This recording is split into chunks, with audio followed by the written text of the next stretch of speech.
今日のテーマは、日本のお葬式の流れについてです。少し重たいテーマかもしれませんが、日本の文化を理解する上でとても大切な話題です。日本に住んでいる方、将来住みたいと思っている方、日本の友人がいる方にとって、きっと役に立つ内容だと思います。まず、日本のお葬式について簡単に説明します。日本のお葬式の多くは仏教式で行われます。もちろん、神道やキリスト教、あるいは無宗教の形式もありますが、現在でも仏教式が最も一般的です。お葬式とは、亡くなった方を供養し、あの世へ送り出すための大切な儀式であり、遺族や友人、関係者が集まり、個人との最後の別れをする場でもあります。では、実際にどのような流れでお葬式が行われるのかを見ていきましょう。まず、病院や自宅などで亡くなると、医師が死亡を確認し、死亡診断書、または死体検案書が発行されます。これがないと火葬や埋葬はできません。そして遺族は、すぐに葬儀社に連絡を取ります。葬儀社の担当者と相談しながら、通夜や葬儀の日程、場所、宗教形式などを決めていきます。最近は生前に自分で葬儀を準備しておく、生前契約も増えています。遺体は自宅または安置所に搬送され、一時的に安置されます。そして、納棺の儀が行われます。納棺では、遺族が個人の身だしなみを整え、棺に納める儀式です。納棺師という専門家がこの儀式をサポートする場合もあります。また、個人が好きだったものを一緒に棺に入れることも多いです。例えば写真や手紙、愛用していた小物などです。その次に行われるのが通夜です。通夜は葬儀の前日に行われる儀式で、親族や親しい友人が集まり、一晩または数時間、個人と共に過ごします。僧侶による読経があり、参列者は順番に焼香を行います。読経の間、個人の冥福を祈りながら静かに手を合わせます。通夜の後には、通夜振る舞いという軽食の時間があります。これは参列者への感謝の気持ちと、お互いの労をねぎらう意味があります。翌日には葬儀と告別式が行われます。葬儀は宗教的な儀式で、僧侶による読経を中心に行われます。個人の冥福を祈り、浄土への旅立ちを見送る儀式です。一方で告別式は、宗教に関係なく、参列者が個人に別れを告げるための式です。参列者は順番に焼香を行い、静かに手を合わせます。葬儀と告別式が終わると、棺が霊柩車に乗せられ、火葬場へ向かいます。これを出棺と言います。出棺の際には、遺族や参列者が棺の中に花を入れ、最後のお別れをします。火葬場に到着すると、個人は火葬されます。火葬は1、2時間ほどかかりますが、その間、遺族は控え室で待機します。火葬が終わると、収骨の儀式が行われます。これは、遺骨を骨壺に収める儀式で、遺族が2人1組で専用の箸を使い、遺骨を拾っていきます。日本では、箸と箸で物を渡すのはこの場面以外ではマナー違反とされているので、この儀式はとても特別な意味を持っています。火葬の後には初7日の法要が行われることもあります。本来は亡くなって7日目に行うものですが、最近では葬儀当日にまとめて行うことが多くなっています。僧侶の読経のもと、再び個人の冥福を祈ります。さて、ここからは参列する際のマナーについても触れておきたいと思います。まず、香典です。香典とは、個人への供養と遺族へのお悔やみの気持ちを表すお金のことです。香典は、部祝儀袋という専用の封筒に入れて持参します。金額は個人との関係性や地域によって異なりますが、一般的には5000円から1万円が多いです。服装についてですが、葬儀に参列する場合は黒い喪服が基本です。男性は黒いスーツに白シャツ、黒ネクタイ。女性は黒いワンピースやスーツ、黒いストッキング、地味な靴を履きます。アクセサリーは原則としてつけないか、つけるとしても一連の真珠のネックレスなどにとどめます。また、焼香の際には軽く一礼をしてから香を手に取り、額のあたりに持っていき、静かに手を合わせます。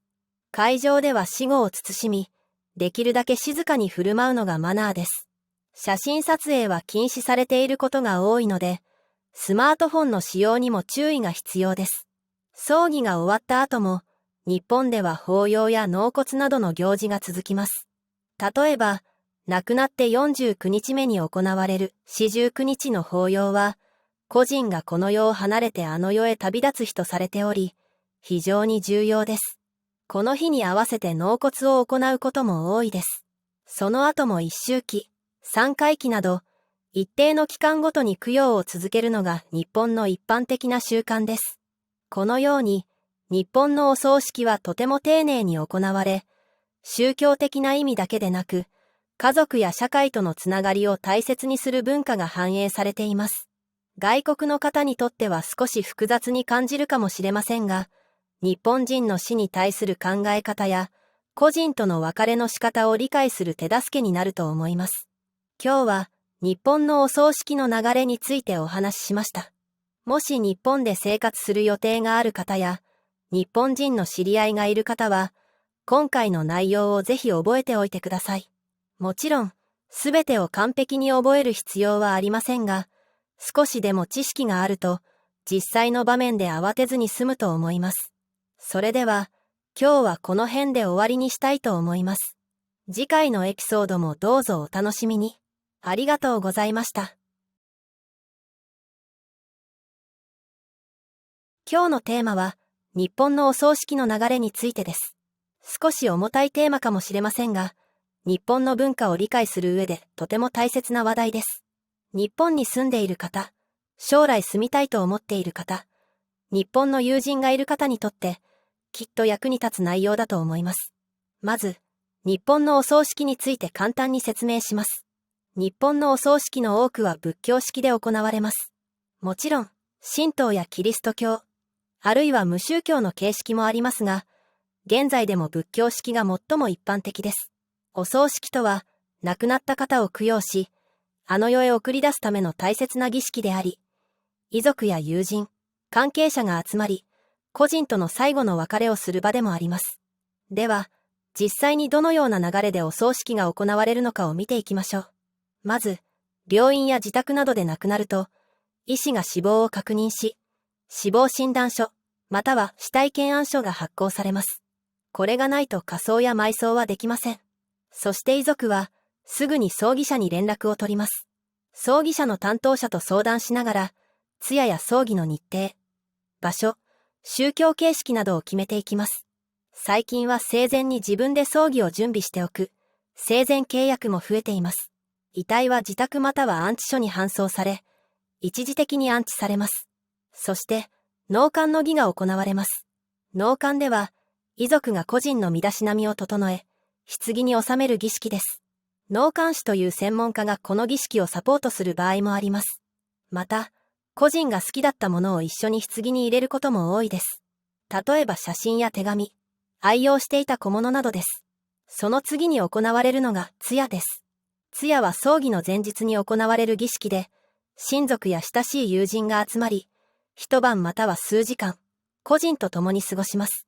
僧侶による読経があり、参列者は順番に焼香を行います。読経の間、個人の冥福を祈りながら静かに手を合わせます。通夜の後には、通夜振る舞いという軽食の時間があります。これは参列者への感謝の気持ちと、お互いの労をねぎらう意味があります。翌日には、葬儀と告別式が行われます。葬儀は、宗教的な儀式で、僧侶による読経を中心に行われます。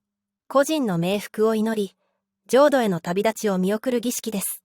一方で告別式は、宗教に関係なく、参列者が個人に別れを告げるための式です。参列者は順番に焼香を行い、静かに手を合わせます。葬儀と告別式が終わると、棺が霊柩車に乗せられ、火葬場へ向かいます。これを出棺と言います。出棺の際には、遺族や参列者が棺の中に花を入れ、最後のお別れをします。火葬場に到着すると、個人は火葬されます。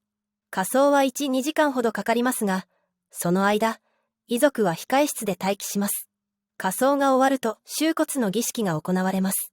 これは、遺骨を骨壺に収める儀式で、遺族が二人一組で専用の箸を使い、遺骨を拾っていきます。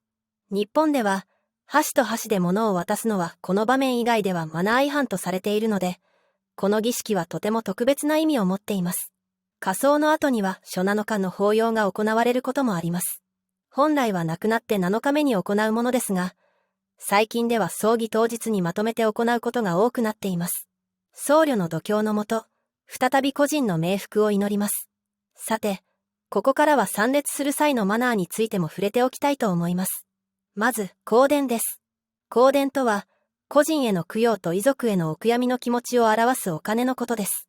香典は、部祝儀袋という専用の封筒に入れて持参します。金額は個人との関係性や地域によって異なりますが、一般的には5000円から1万円が多いです。服装についてですが、葬儀に参列する場合は黒い喪服が基本です。男性は黒いスーツに白シャツ、黒ネクタイ。女性は黒いワンピースやスーツ、黒いストッキング、地味な靴を履きます。アクセサリーは原則としてつけないか、つけるとしても一連の真珠のネックレスなどにとどめます。また、焼香の際には軽く一礼をしてから香を手に取り、額のあたりに持っていき、静かに手を合わせます。会場では死後を慎み、できるだけ静かに振る舞うのがマナーです。写真撮影は禁止されていることが多いので、スマートフォンの使用にも注意が必要です。葬儀が終わった後も、日本では法要や納骨などの行事が続きます。例えば、亡くなって49日目に行われる四十九日の法要は、個人がこの世を離れてあの世へ旅立つ日とされており、非常に重要です。この日に合わせて納骨を行うことも多いです。その後も一周忌、三回忌など、一定の期間ごとに供養を続けるのが日本の一般的な習慣です。このように、日本のお葬式はとても丁寧に行われ、宗教的な意味だけでなく、家族や社会とのつながりを大切にする文化が反映されています。外国の方にとっては少し複雑に感じるかもしれませんが、日本人の死に対する考え方や、個人との別れの仕方を理解する手助けになると思います。今日は、日本のお葬式の流れについてお話ししました。もし日本で生活する予定がある方や、日本人の知り合いがいる方は、今回の内容をぜひ覚えておいてください。もちろん、すべてを完璧に覚える必要はありませんが、少しでも知識があると、実際の場面で慌てずに済むと思います。それでは、今日はこの辺で終わりにしたいと思います。次回のエピソードもどうぞお楽しみに。ありがとうございました。